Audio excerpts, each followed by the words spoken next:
Among the more common questions I get is what exactly I think separates mid-level players from high and top-level players. Generally, the way this question is approached is to list off varying degrees of vague skills like high-level players neutral is better or something. But as you guys who've been on my channel for any length of time have probably already guessed, I'm not the least bit satisfied by answers like that, nor should anyone be, really. When a mid-level player breaks into high-level play, yeah, sure, it means your movement got better or your neutral got better somehow, but it's not like the boundary between mid and high-level play is some razor-thin margin that you eventually cross after a series of tiny little incremental adjustments where one day you polish that rob side B punish and that alone was the hair you had to split to get put on Santa's high-level player list for Christmas. Rather, there's actually a pretty substantial void between mid and high-level play that cannot be crossed incrementally, but rather is crossed in one great big leap. That void between mid and high-level play is gatekept not by unrelated minor imperfections in your gameplay, like occasionally poor spacing or a suboptimal punish game, let's say, but by certain concepts that, when you realize and understand them, affect basically everything that you do. So for starters, when you play against better players, do you feel like you're never in control? Do you feel like every match is this pattern of bad romantic luck where you swear you'll never fall for a girl like that again, but the next thing you know you're driven into the arms of another lover, and that other lover just happens to be your opponent's forward smash? In other words, do you feel like a lot of things are going on under the hood against better opponents, and that they just know something that you don't, as if you're being, say, influenced in ways you aren't totally aware of, or your opponent is tugging you along by invisible strings? This principle of which I speak is in fact understanding how everything you do in a match influences your opponent and is, in my opinion, the defining feature of high-level play. In other words, as I've said before, just about everything we do in a match elicits some kind of, let's call it, equal and opposite reaction from our opponents. As Ganon, if I advance forward, the other person retreats back, for a simple example. Therefore, crossing that divide from mid to high level play isn't just about polishing your neutral or whatever, but that when you understand this principle of equal and opposite reactions, it visibly reflects in all aspects of your gameplay as, indeed, improved neutral and things like that. At mid-levels of play, this skill is conspicuously absent. Most people get to that mid-level of play because over time, they become proficient with certain strategies or plays that work when their opponents make frequent and unnecessary errors. For example, a Falco might learn that hitting someone's shield with forward air then mashing up tilt gets them a lot of mileage against other similarly skilled players, but very quickly stops working against better players, and when it does stop working, they're left holding the bag. Mid-level players reach a ceiling that seems impenetrable, and it seems impenetrable precisely because of what I said near the beginning of the video about the gap being a big void, rather than just a series of incremental improvements that ultimately culminate in Smash Godhood. If you try to break the ceiling by grinding, you'll get nowhere because you've hit bedrock and can't climb any farther that way. You're looking for the wrong things, in other words.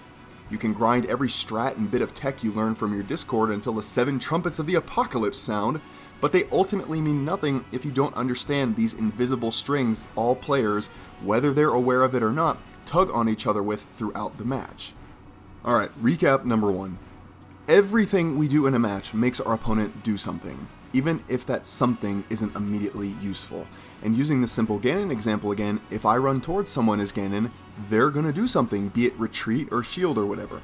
All players of all skill levels exert influence on the other player, but by my definition of high-level play, only high-level players are consciously aware of these invisible strings, so to speak, and make use of these equal and opposite reactions. And application number 1. How do mid-level players put this idea to use? This all might sound awfully complicated, but the core of understanding how to influence your opponent is really pretty simple.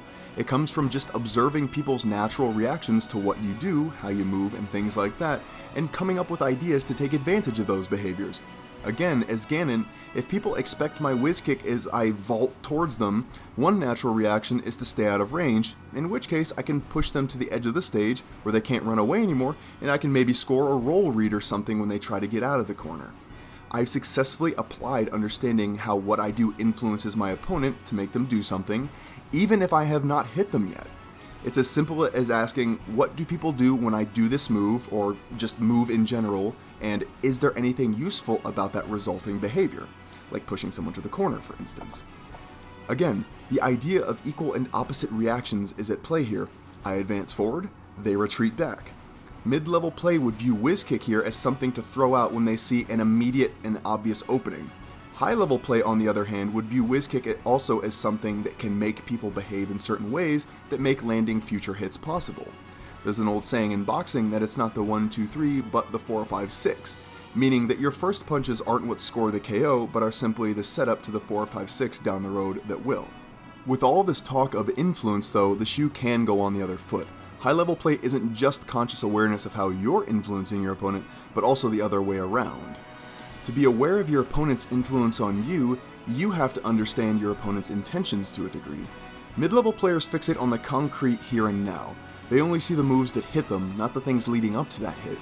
With Ganon's whiz kick, again, if someone recognizes my intentions with my forward advances, they could try to stop me in my tracks and swat me mid-dash because they recognize my intentions to hit them start with the forward advances, they don't start with the whiz kick itself. So they in effect become harder to influence in profitable ways. But this is the beauty of the concept of equal and opposite reactions. Even if your attempt at influencing someone goes wrong and is called out, like Cloud recognizing Ganon's intentions with his forward advances and hitting Ganon out of his dash with Nair in this example here, you are still influencing that person. If someone swats me mid-dash because they see how I'm subtly influencing them under the threat of whiz kick, then I can use their attempt to punish me as an opportunity to hit them all the same, namely in this case, by jumping over Cloud's Nair and down-airing him or something. And this is all what I meant earlier when I referred to mid-level play as static with static strategies. As you can probably see, the idea of equal and opposite reactions is what gives high-level play its dynamic character as opposed to mid-level static character. When both players are mutually aware of the influence they exert on each other in subtle ways, it creates a revolving door of gameplay rather than a game of Rochambeau to see who passes out first from repeated kicks to the nuts.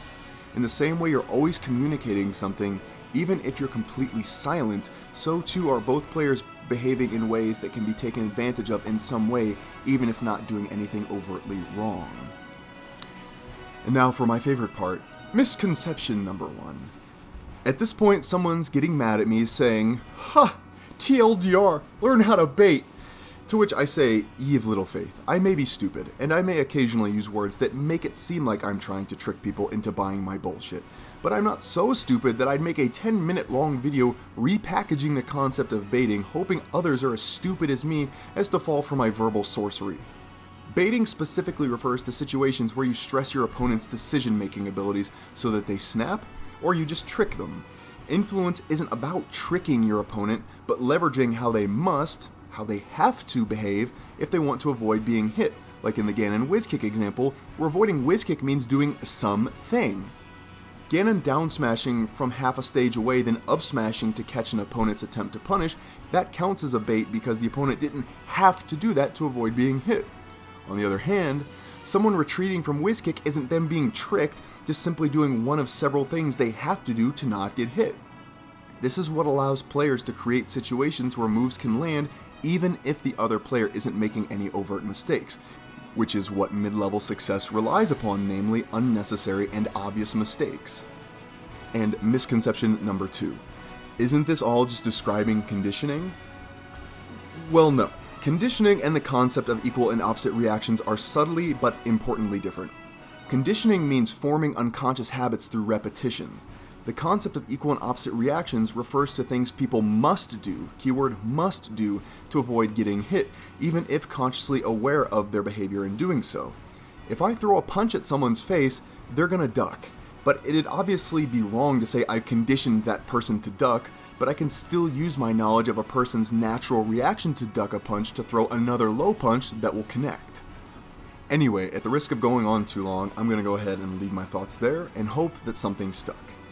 Being trapped under that mid-level ceiling sucks, because our intuitive assumption about getting better is that if we pour enough time into practice, we're guaranteed equal returns. But no, all that time spent grinding when grinding is no longer helpful doesn't go directly to improving, but it's essentially time spent searching for new concepts like the one I've talked about here with equal and opposite reactions and influence, and without being directly pointed to these concepts, it can often take quite a long while before a person discovers them on their own.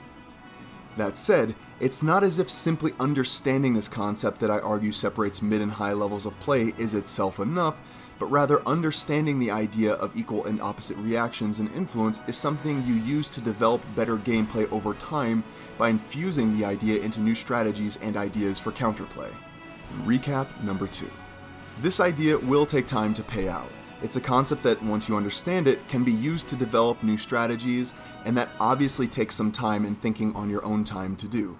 Once you understand this idea, though, you'll start to see all of those invisible strings in all your matches that you can tug at to gain greater control of the match.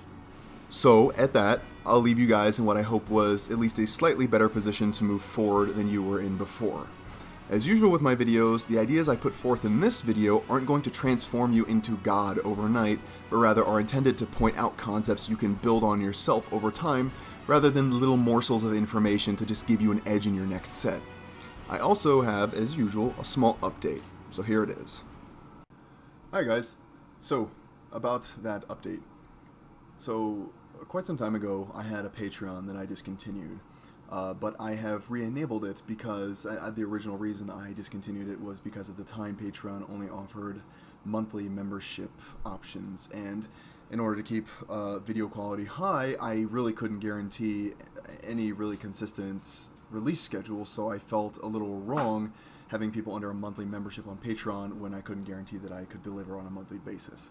That said, Patreon apparently now has a per video or per creation basis, meaning that people only have to support once I actually make something, which is very nice, and I feel much better about doing that. So I have re-enabled my Patreon. So if you guys would like to support me on Patreon, that would be wonderful, and I would appreciate it very much. But do be sure to read the description on the Patreon page to see what your support will be going to and what you will get in return for your support. On the other hand, if you would like to say, hey, Verm, thanks, this was a neat video, but don't want the commitment of Patreon, I also have a Ko-fi link in the description, and Ko-fi is just sort of a one-off thing rather than a monthly or per whatever basis. So should you choose to do either of those, I would be absolutely grateful, and you would have my sincerest gratitude, but please do not by any means think that the continuation or survival of SmashConceptions is in any way contingent upon that support. It would just be very nice to have it so that I can more freely pursue things like game composition and SmashConceptions and other Smash related things in my free time. So thank you guys very much, and I will see you hopefully before too long.